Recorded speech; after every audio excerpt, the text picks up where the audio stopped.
Hey everyone, Frank here. I'm finally making a video I've been wanting to do for some time now, and that's on what I've been up to since becoming a CPA.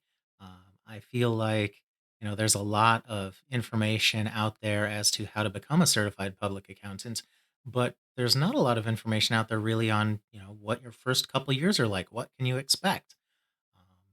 And I'd say, there's a lot of people out there who assume you're going to go into the public accounting field for working for a public accounting firm. And I didn't go that route. So I'm hoping that this video will serve as an example to people out there who are curious as to what else is out there besides the traditional path. So, with that said, let's kind of set some groundwork here. I obtained my CPA license in July of 2018. Leading up to that, I was working for a government entity full time while studying for the CPA exam, while also finishing up my master's degree. Uh, Quite a lot of stress involved with that. But thankfully, since I was working under a CPA at the time, I managed to get my experience signed off simultaneously, which made the process of, getting licensed here in the state of Michigan much, much more smooth.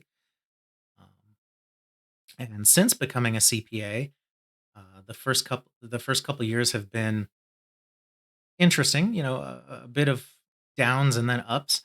The first few months after obtaining my license, I had to take a step back. Um, Nobody really prepares you for the mental aftermath of trying to cram so much into so little headspace.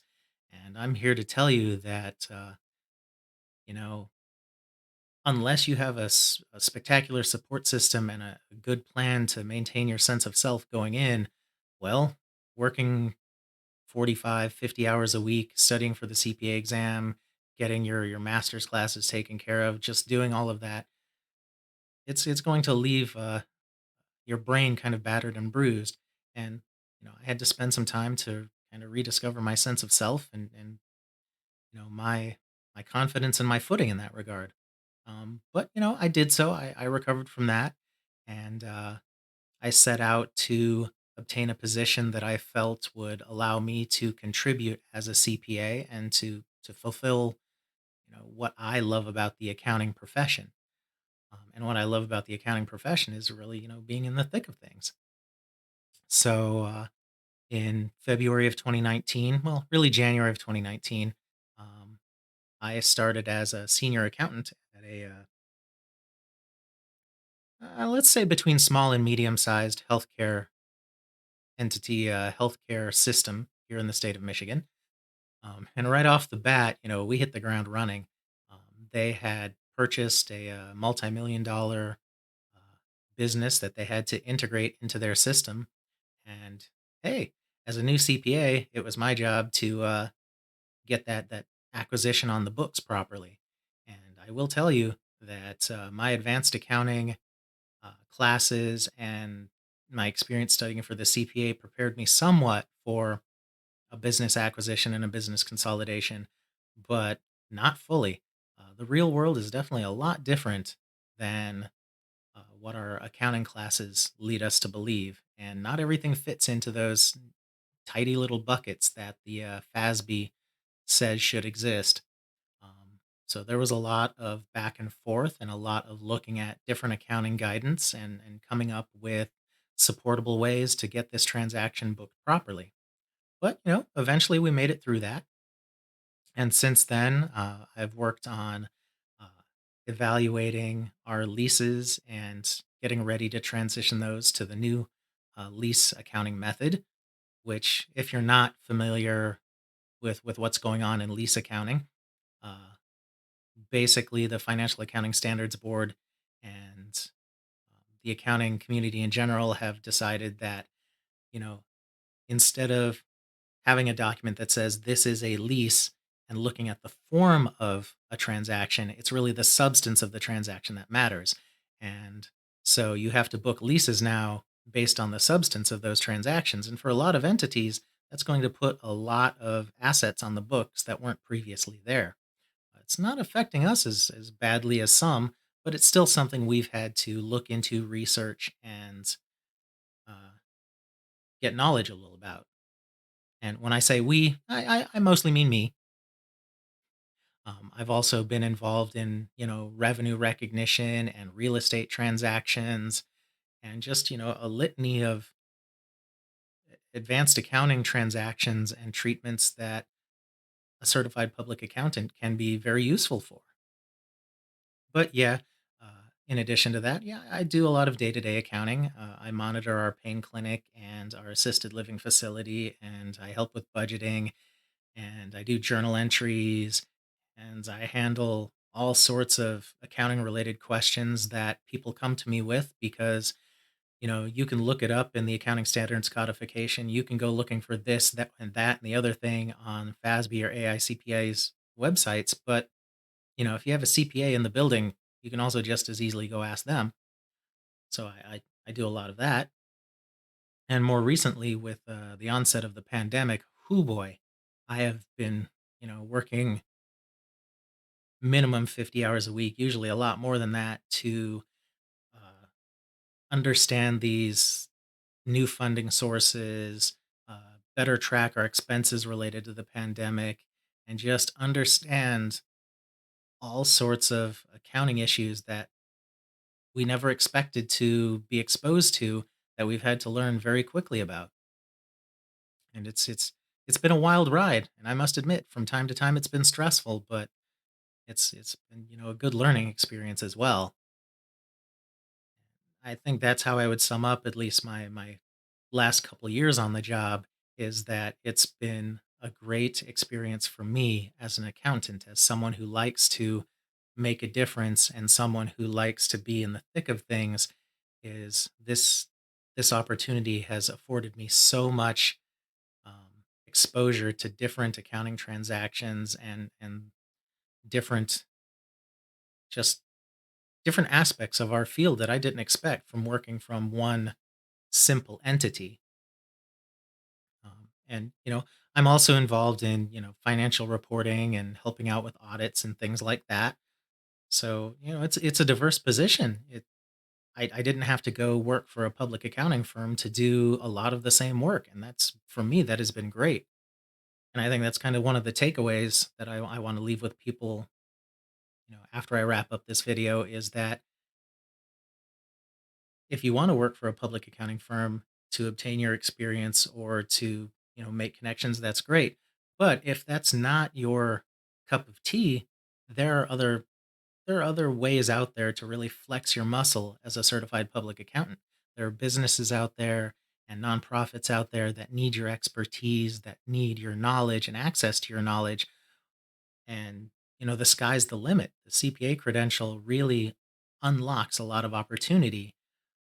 And for me, I view it less as a credential and more as a gateway to, I wouldn't necessarily call it a fraternity, more just a society of people trying to do things the right way, to be more transparent, to be more accountable to the public, to do things in such a way that we can help bring trust and faith to the financials in such a way that our stakeholders are happy, that the public is happy, that people believe in the information that's being presented to them. So in that regard, being a CPA has been such a great thing for me.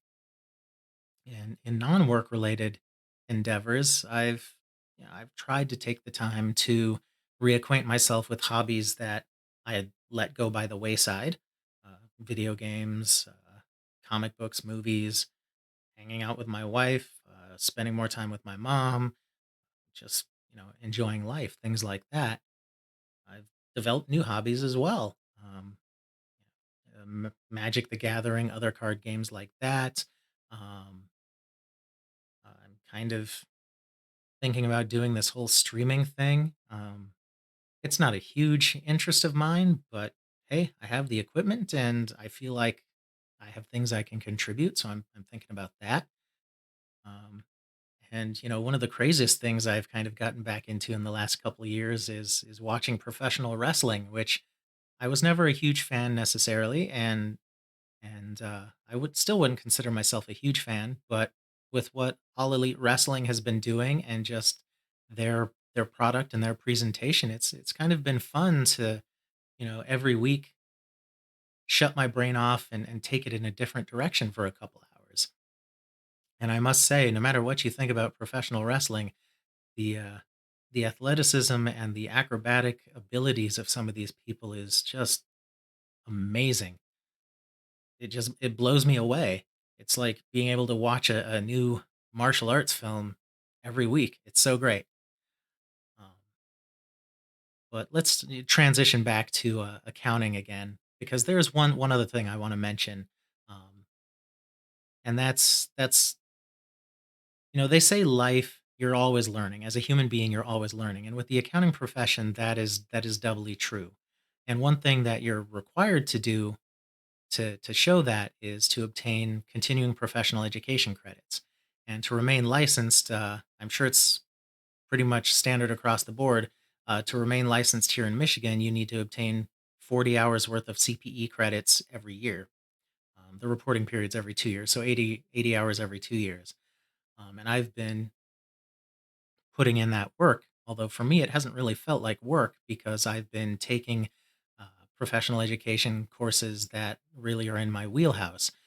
I'm working for an entity where leases and COVID related accounting and real estate are very important. So I've been taking CPE that kind of falls into those categories, while at the same time taking courses that kind of refresh and shore up the pre existing knowledge I already had. Um, And I'll do a much lengthier video sometime later on about CPE, because I think the more information that's out there on how to obtain CPE credits and how to track them, the better. Uh, but one thing I want to mention is most of the CPE I've taken, if it's not been free, it's been at a very low cost. And unless you're working for a public accounting firm, it's very important to get the most value you can out of the CPE courses that you're taking. And the one thing I will say is when you get your CPA license, they don't really point you in any direction.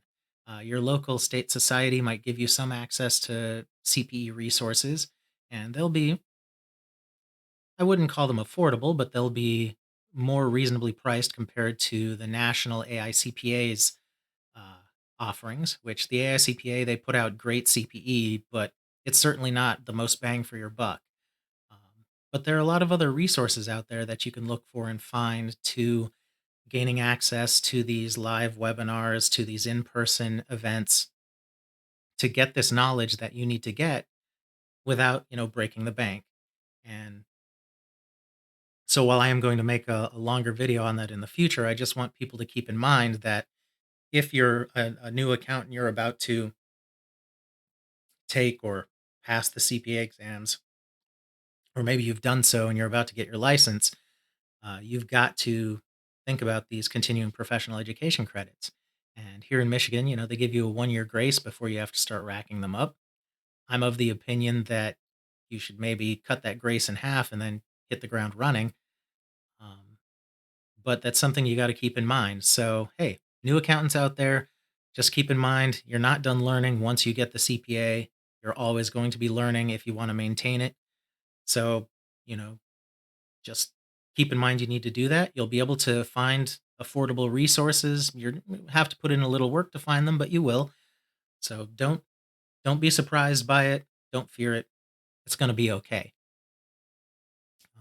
To wrap things up, I just say that the last couple of years for me as a CPA have been very rewarding. Um, have they always been perfect? No, of course not. Have they been non-stressful? Not always. Uh, but I'm much better off since becoming a CPA, and I feel like I picked the best track for me, which is to work for uh, a business that needs my help as opposed to working for a public accounting firm. But that said, if you're young and you're about to become a CPA, or you are a CPA but you need some more experience and connections, I don't begrudge that route at all. It's just not the one that I, as somebody who came to the accounting profession late, I mean, dear Lord, I got my bachelor's degree in psychology in the late 90s, and I worked as a freelance writer for about 8 to 10 years in that span before realizing, hey, accounting is kind of my thing. So yeah, I'm late to the profession. But it's all good. And that's kind of the moral of the story. The last couple of years have been all good, and I'm hoping that that continues to be the case. And so I'm going to sign off this video now, but look forward to more accounting content from me in the future. I kind of have my act together here, uh, and I feel like I have knowledge that I can help contribute with. So until the next video gets posted, feel free to leave any comments or questions down below, and I'd be happy to answer them. I tend to be pretty responsive to comments and questions on YouTube. With that said, I'm out of here. Take care, everybody.